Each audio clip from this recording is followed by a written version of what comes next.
It's May 1945. At last, the Nazi shadow is lifting.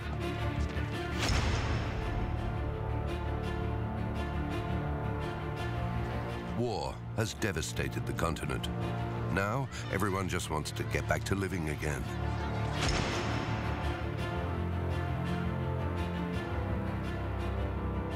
But though the guns are now quiet, the Second World War isn't over yet. The Third Reich may have surrendered, but the violence just won't seem to end. For a long time yet, Europe will remain soaked in blood.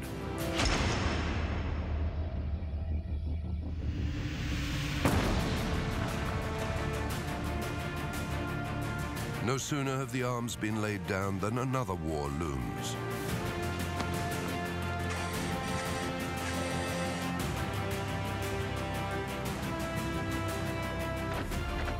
An iron curtain has descended across the continent.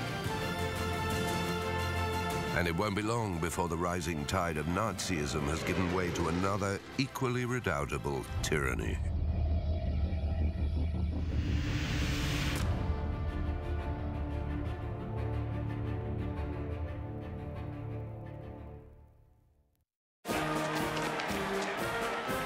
After all the joy of the 8th of May 1945, Europe is still in the grip of violence. Purges are costing the lives of thousands of victims. The Allies are faced with enormous challenges. More than 40 million people have been displaced during the conflict, and now they all want to go home. Germany is now occupied and divided into 4 zones, and people are still hungry. How can a whole devastated continent be rebuilt? In the cities, the cleanup operation will go on for months. In 1946, though, it all picks up speed. The torturing buildings, the old bunkers, are all destroyed.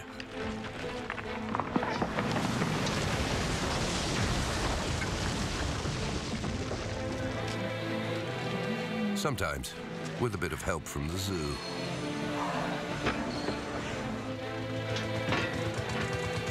And winding through the ruins, little railways haul off the tons and tons of rubble.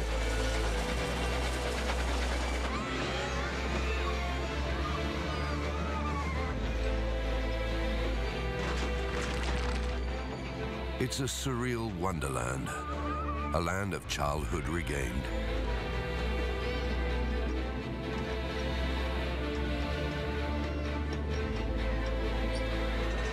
And in Warsaw, the trams are running again. It draws an applauding crowd, and many of them are moved to tears.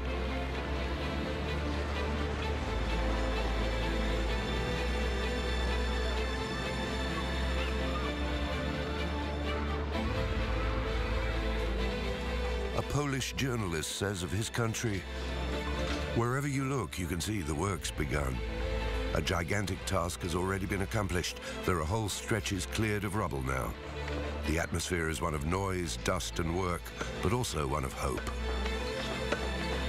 The cities are emerging from chaos. Stalingrad, too, is coming back to life. After all, so far, the wounds of war are being patched up. There are schools opening amidst the ruins.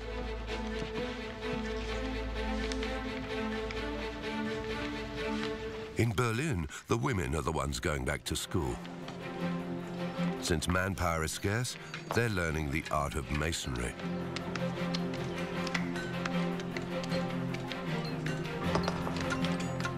There's stuff to build, but nothing to build it with. So they recycle. They just clean up all the old bricks and use them again. There are no colanders, so they use German helmets.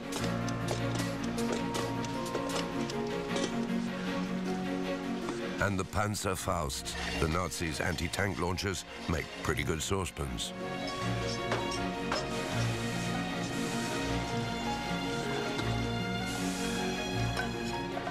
They get more mileage out of those old tires, in the form of brand new soles for their shoes.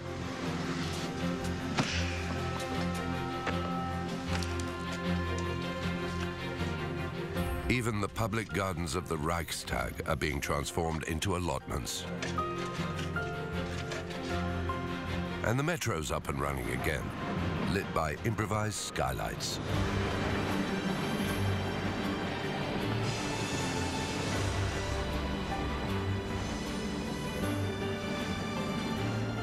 As the months roll by, people are getting used to the post-war world.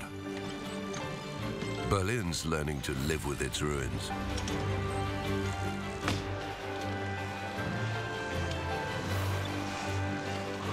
As one Berlin woman puts it, just knowing we've survived is what gives us the strength to start again from scratch.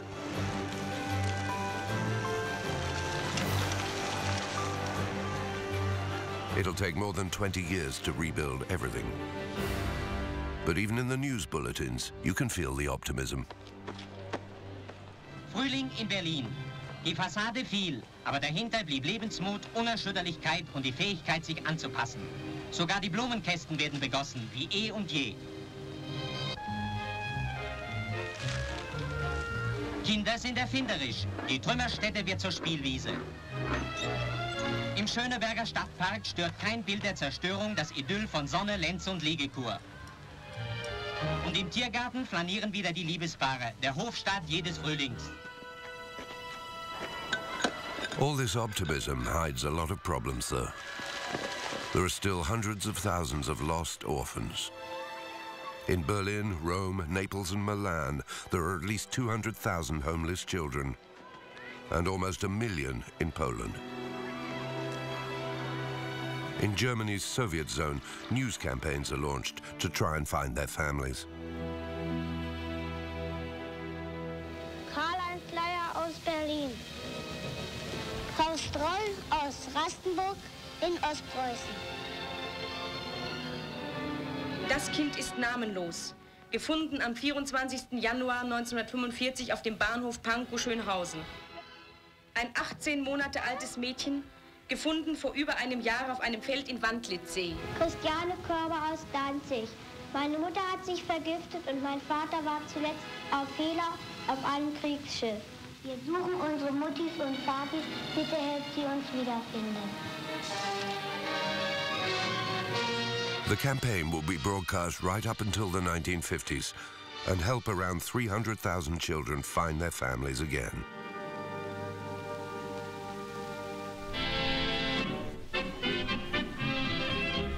Nous avons passé par de durs moments, nous avons encore des embêtements, et dans le pays, bien des gens vous diront, ça ne tourne pas rond.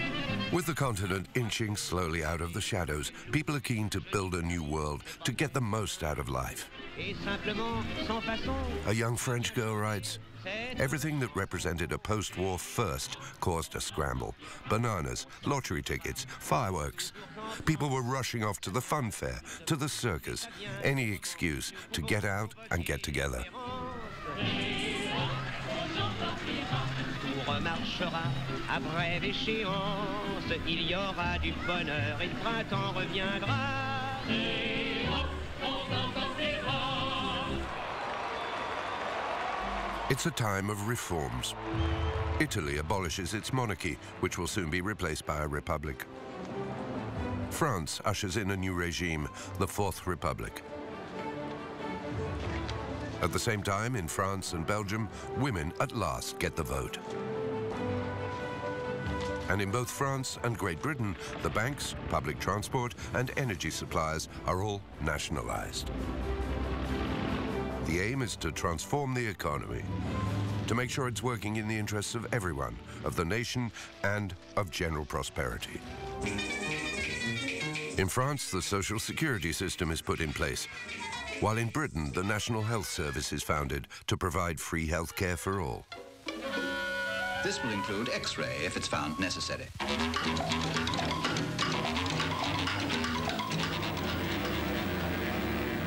Such was the destruction that architects now want to rethink whole cities. In Britain, to ease the strain on the big cities, a 1946 law decrees that new towns are to be built based on radical new concepts of town planning. France follows suit. Near Marseille, Le Corbusier erects his radiant city.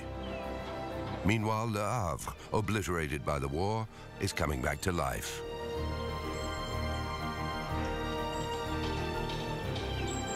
Things won't be back to normal for a while yet, but the reconstruction has begun. Another hopeful sign for the future is the steep rise in births. The days ahead now look more promising, less bleak.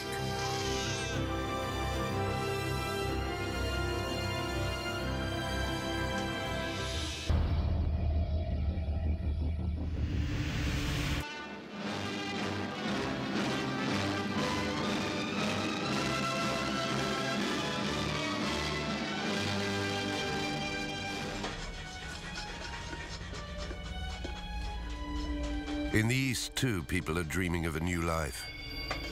But there it's Moscow that'll be calling the tune. The Eastern European states were liberated by the Red Army.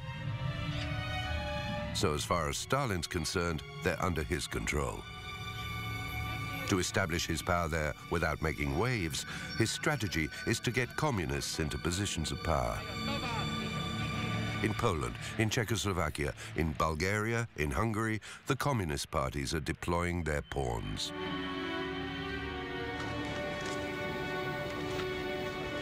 Quietly, they're taking all the key positions: justice, the military, home affairs, in an ever more repressive machinery of state. In public, at least, the only one who seems alarmed by all this is former British Prime Minister Winston Churchill. In March 1946, invited to speak in Fulton, Missouri, Churchill loudly and clearly condemns the rapidly encroaching Soviet menace. From Stettin in the Baltic to Trieste in the Adriatic, an iron curtain has descended across the continent. Nobody's listening, though. Eastern Europe's governments are blind to the Red Peril. They're still haunted by the barbarity of the Nazis. In their eyes, Germany is still the real enemy. In Hungary, Yugoslavia, Czechoslovakia, Romania, and Poland, these post-war years are the occasion for a vast settling of old scores. And the targets of all this are their German immigrant populations. They may have just arrived or have been there for decades, but from now on, they're persona non grata.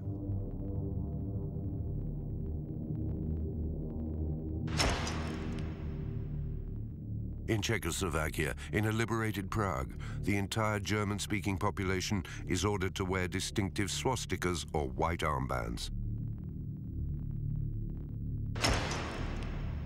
They're forbidden to go to the theater, to eat in restaurants, or even walk in the park, and they're put under curfew too.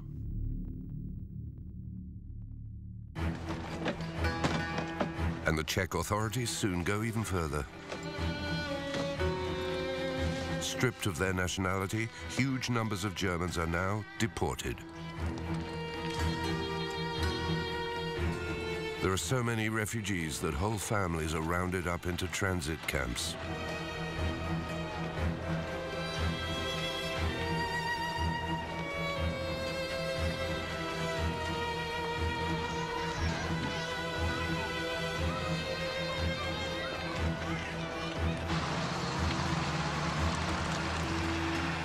The Allies make no comment. Indeed, British Prime Minister Clement Attlee declares that any means are valid that will make the Germans understand the total and irrevocable nature of their defeat.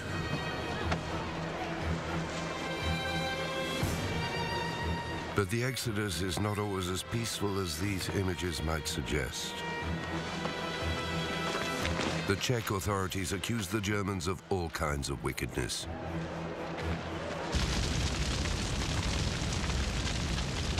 When at Usti in the Sudetenland, a munitions dump explodes, all fingers immediately point to the Germans. A manhunt is quickly launched. More than 100 people lose their lives. The lynching of Germans is becoming a common event. Not far from Prague, an amateur filmmaker is shooting with his 8mm camera. He sees civilians being forced over to the side of the road. Thousands of Germans are executed like this. One Czech student admits, "We kept our mouths shut, just like the whole of Germany did."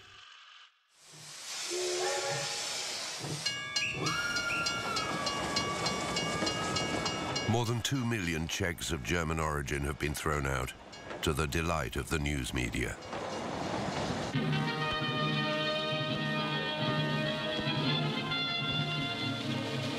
Po 1000 letech poprvé je naše území zbaveno Němců a také naposledy. Naposledy, protože Němci se k nám už nikdy nevrátí.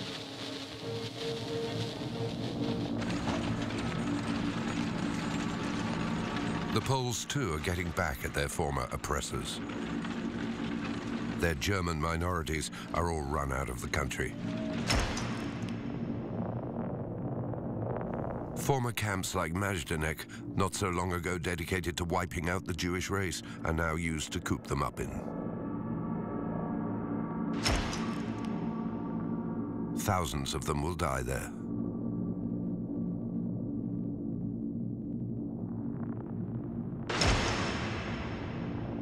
This expulsion of Germans is also the work of the Soviets. They're very greedy in victory, and they help themselves to a slice of Poland. So to redress this, Poland takes part of Germany and expands a good 200 kilometers to the west. The map of Europe is being redrawn.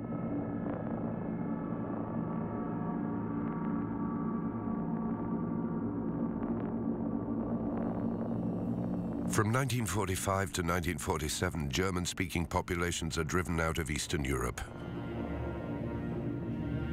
It's one of the biggest floods of refugees in the history of Europe. At least 12 million of them all converge on Germany. By a cruel twist of fate, the banished Germans are all marching along the same route taken by the Jewish victims of the Nazis, who themselves continue to flee the pogroms.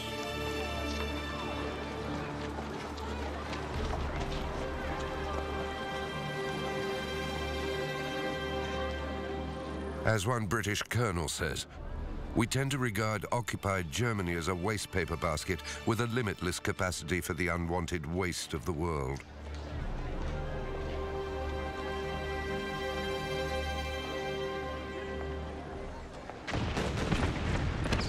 But German minorities aren't the only targets of the violence that still scars the continent. Ethnic cleansing, the settling of old scores, they're everywhere. As if the war had obliterated all the moral codes. In Poland, the nationalist militia are decimating the Ukrainian minorities. Ukrainian militants respond by either massacring or expelling their Polish minorities.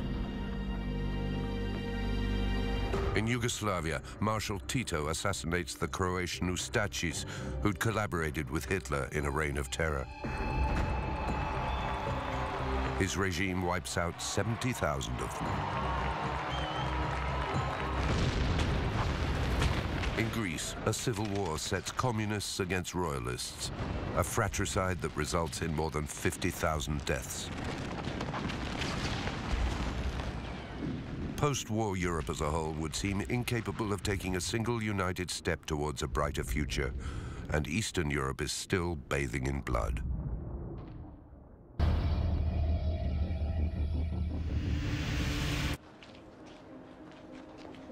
By 1947, the displaced persons have at last made it home. The German prisoners of war, though, continue to be exploited in the victorious countries. And although in the West some will finally gain acceptance by the locals, in the East they're still being detained in appalling conditions. The Russians, it seems, never forget.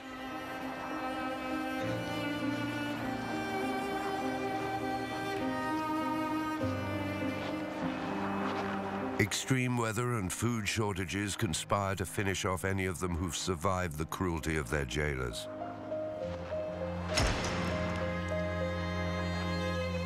One-third of them, about 1 million souls, disappear in the desolate wastes of the gulags.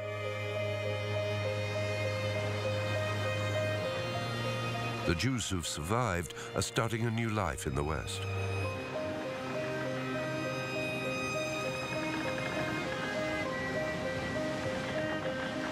Many of them gather together for the voyage to Palestine, currently under British control. When they leave, it's on clandestine boats. In 1947, an old tub rebaptized the Exodus is transporting more than 4,500 refugees. She's boarded by the Royal Navy, who refused to let the Jews into their promised land. Instead, they're all transferred to prison ships. What's worse, the British then take them back to Germany, where they find themselves back in internment camps.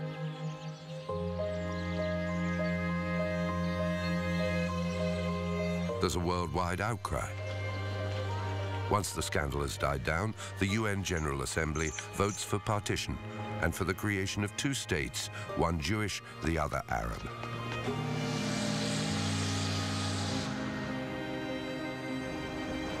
At last, the Holocaust survivors have a destination. Europe, though, washes its hands of them. The problem of the Jewish refugees is a closed case.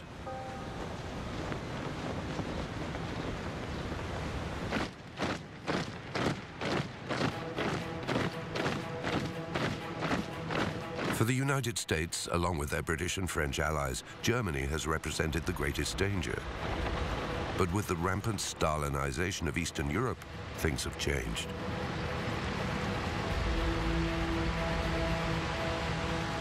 In March 1947, 1 year after Churchill's Iron Curtain speech, Harry Truman gives a speech to Congress that will change the face of post-war Europe.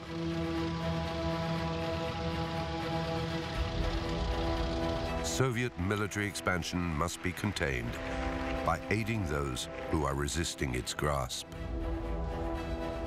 I believe that it must be the policy of the United States to support free peoples who are resisting attempted subjugation by armed minorities or by outside pressures. The very existence of the Greek state is today threatened by the terrorist activities of several thousand armed men led by communists. We must take immediate and resolute action. To prevent the civil war in Greece from driving the country into the hands of the communists, Washington grants military aid to Athens, along with an injection of several $1 million. But Truman has another point. The principal danger, he warns, lies not in a Soviet military threat, since the Russians don't have the bomb. No, the real threat comes from poverty.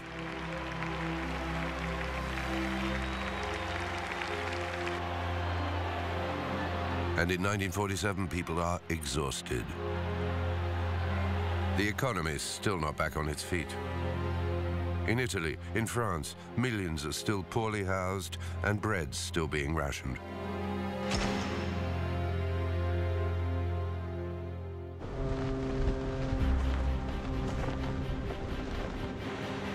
So both to prop up Europe and to hold back communism, Washington comes up with a huge project, the Marshall Plan. Its objective is to grant massive credits to Europe to help it out of the slump.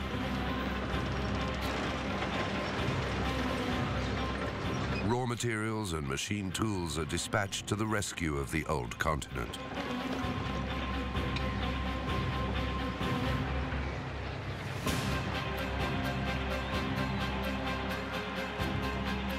Stalin is well aware that this Marshall Plan could weaken his hold on Eastern Europe.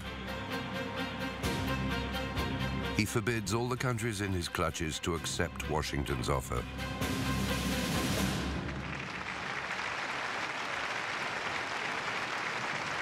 To hinder the Marshall Plan and curb American influence in Europe, Stalin lays his cards on the table.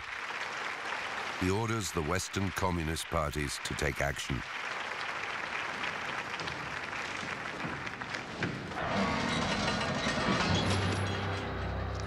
The masses are worn out and don't need much convincing to down tools.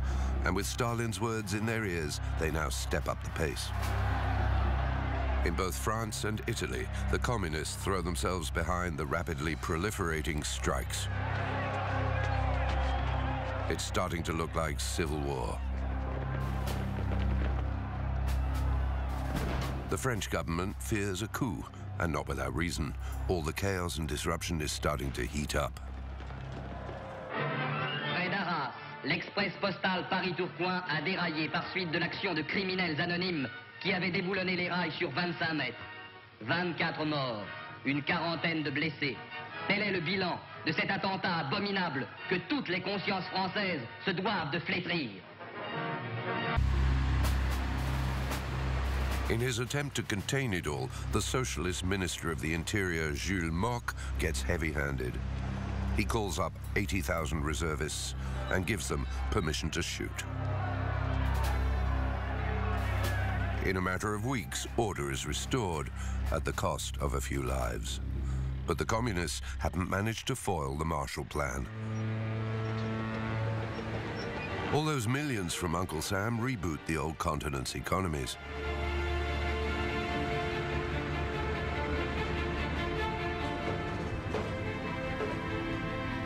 Farmers see their harvests back at pre-war levels, and soon even overtaking them.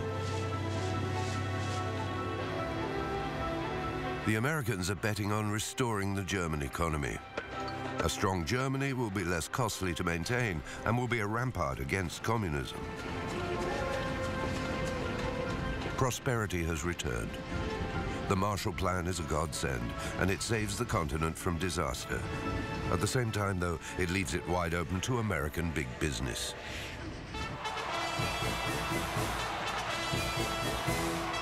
Stalin has his own plans for stopping capitalism in its tracks. The name of the game is merger and acquisition, made in Moscow. The ruler of the Kremlin encouraged the communists to get into government, but now he wants them to eradicate the other parties they've been associated to. It's the birth of the single-party state.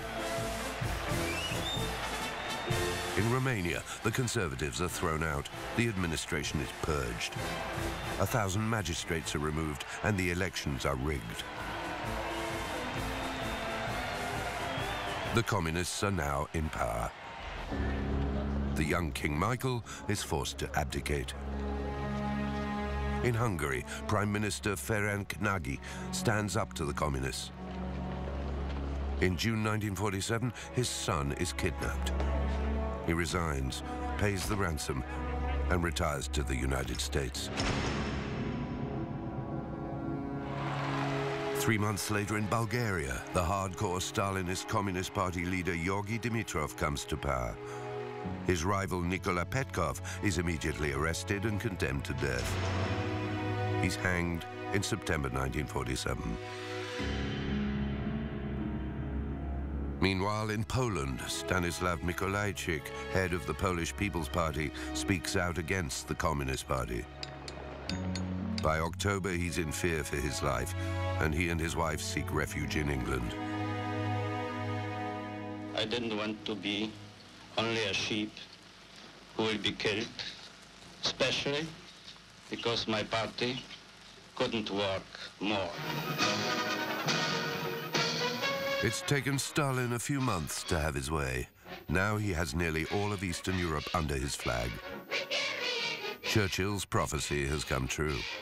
The Iron Curtain has descended across Eastern Europe.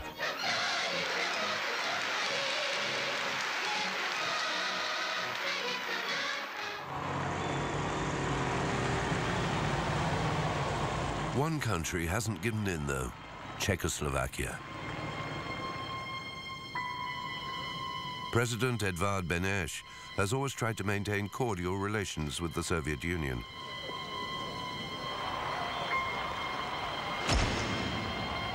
Faced with Stalin's opposition to the Marshall Plan, a Czech delegation heads to the Kremlin to try and change his mind. But in vain. On his return, Foreign Minister Jan Masaryk says, "I left for Moscow as a minister of a sovereign state. I am returning as Stalin's stooge."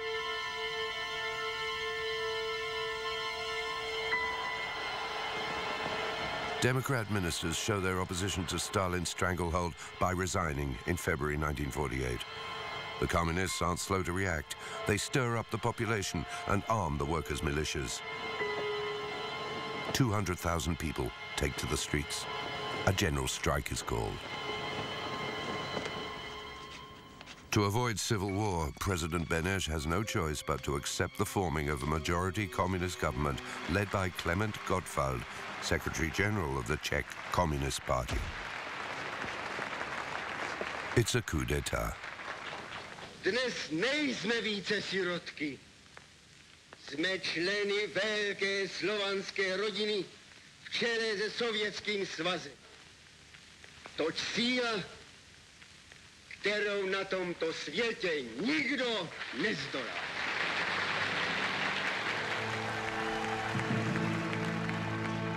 The repression soon follows. In March 1948, Jan Masaryk, one of the very few Democrats to have stayed in power, is found dead beneath the windows of his ministry.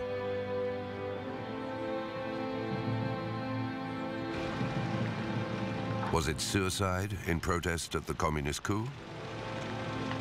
Or was it murder?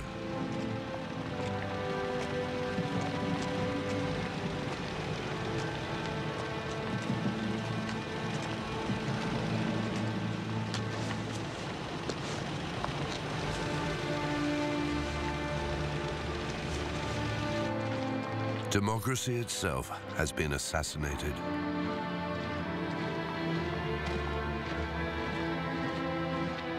The communists are now running everything.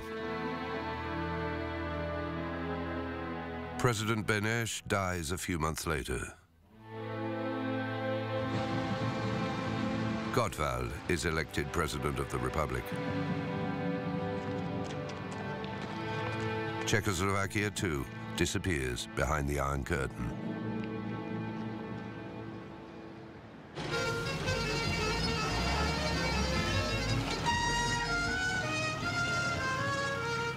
All over the world, these violent seizures of power have got people worried.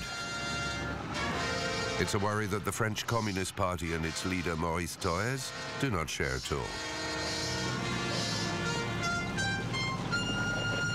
Oui, de tout notre cœur, nous proclamons notre amour ardent pour Staline et nous l'assurons de notre confiance inébranlable. Vive à jamais notre cher et grand Staline, vive le communisme!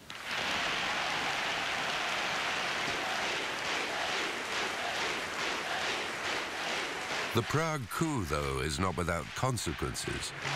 With the Soviets so greedy, one thing's now clear: it's no longer possible to co-manage Germany with the USSR. Having combined together its zones of occupation, the West envisages the creation of an independent West Germany under the protection of Washington.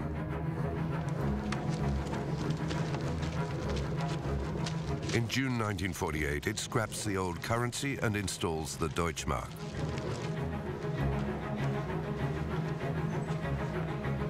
The Soviets refused to recognize the new currency and immediately hit back.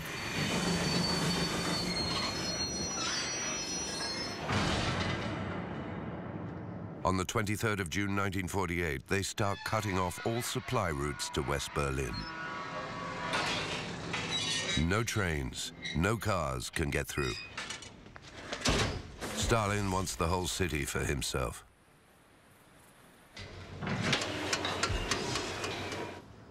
With no electricity, the factories are all shut down. The city's now blockaded off from the rest of the world. More than 2 million Berliners are in need of supplies, or else they may well starve. There's only one way to get supplies through to West Berlin and avoid them falling into the Soviets' hands.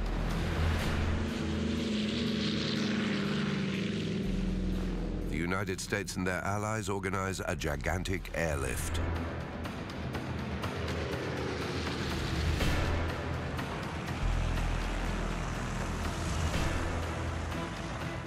Hundreds of aircraft drop food, equipment, and raw materials: wheat, coal, petrol, medicines. Thousands of tons a day get through, right under the noses of the Soviets. For the first time, the West is openly confronting the East. Many observers see this crisis as the prelude to a Third World War. The planes skim so low over the buildings that there are some terrible crashes.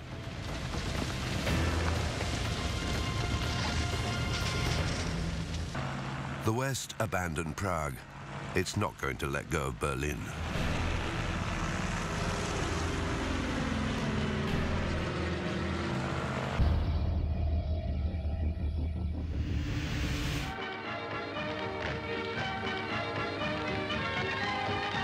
The whole of Hollywood heads straight for Berlin. Bob Hope does some clowning. The famous composer Irving Berlin comes to lend his support to the pilots of the free world. Operation Victuals will soon be on our way, with coal and wheat and hay, and everything's okay. No one here belittle. Just 3 years ago, Allied bombers were pounding Berlin. Everything's okay. Today, they're feeding it.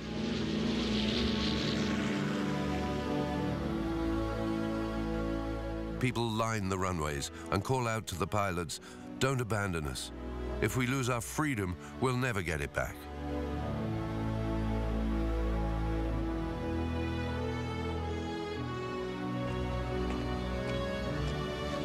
The crews drop tiny parachutes loaded with chocolate bars, thus earning the nickname the Candy Bombers.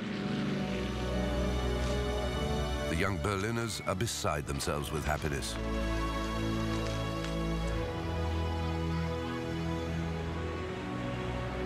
The American pilots are supplying the city not just with food, but with hope too. The blockade drags on for 11 long months.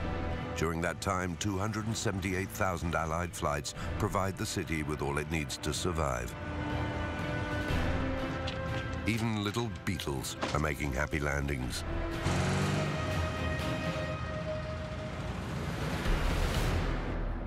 In the skies, the battle is on, but things are hotting up on land as well. On the 6th of September 1948, the communists attempt to take over all official buildings. 3 days later, a mass protest, 300,000 strong, gathers in front of the Reichstag. City Mayor Ernst Reuter speaks aloud what all Berliners are thinking in their hearts. Volk von Berlin heute ruft die ganze Welt. Ihr Völker der Welt, ihr Völker in Amerika, in England, in Frankreich, in Italien, schaut auf diese Stadt und erkennt, dass ihr diese Stadt und dieses Volk nicht preisgeben dürft. Völker der Welt, tut auch ihr eure Pflicht.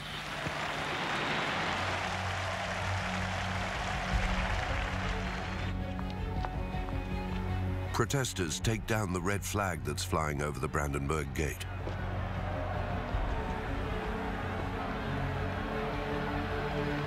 Violent confrontations break out with the East German police. But the West Berliners stand firm. Their city becomes a bastion of liberty on the right side of the curtain. Germans are no longer thought of as former Nazis, but as the potential victims of Stalinist totalitarianism. The Don't Fraternize order of 1945 is long gone now. Germany has become one of the Allies. The occupiers of yesteryear are today's liberators.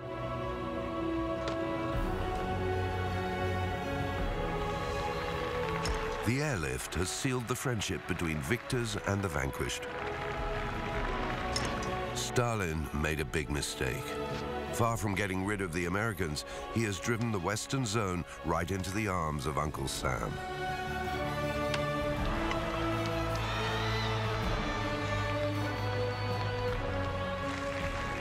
The blockade leads the West to enter into a defensive alliance. This time it's not against Germany, but against the USSR. On the 4th of April 1949, 12 countries become member states of NATO.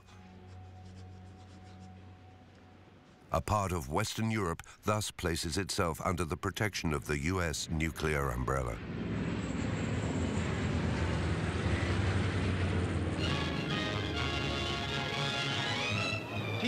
Uhr. Die Schranken öffnen sich, die Blockade ist zu Ende.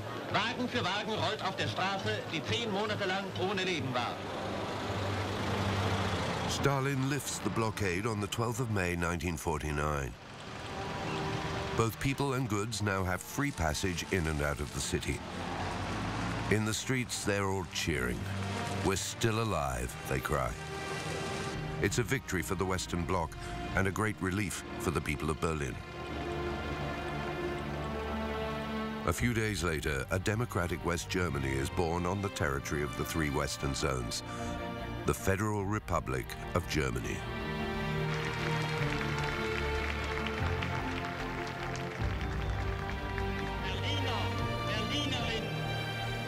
But the ogre in the Kremlin's not done yet.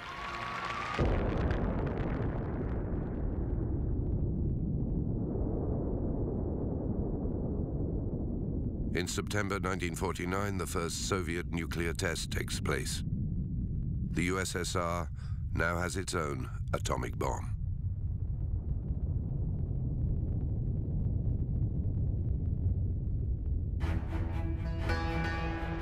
One month later, in October, the GDR, the German Democratic Republic, is born. A communist Germany on the Soviet side of the curtain, with its own institutions and its own political police that revives unpleasant memories. The brown shirts have given way to the red peril.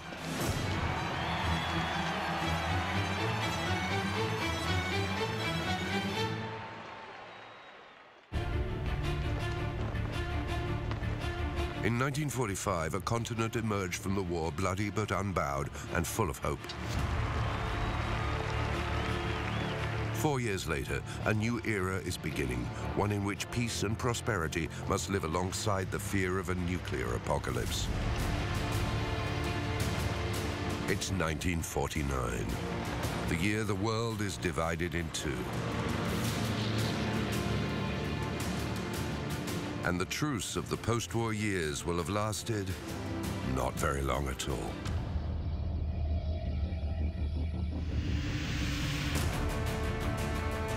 Nå først en grundig dokumentar om Churchills vitenskapsmenn som gjorde alt de kunne for å stoppe Hitlers krigsmaskineri.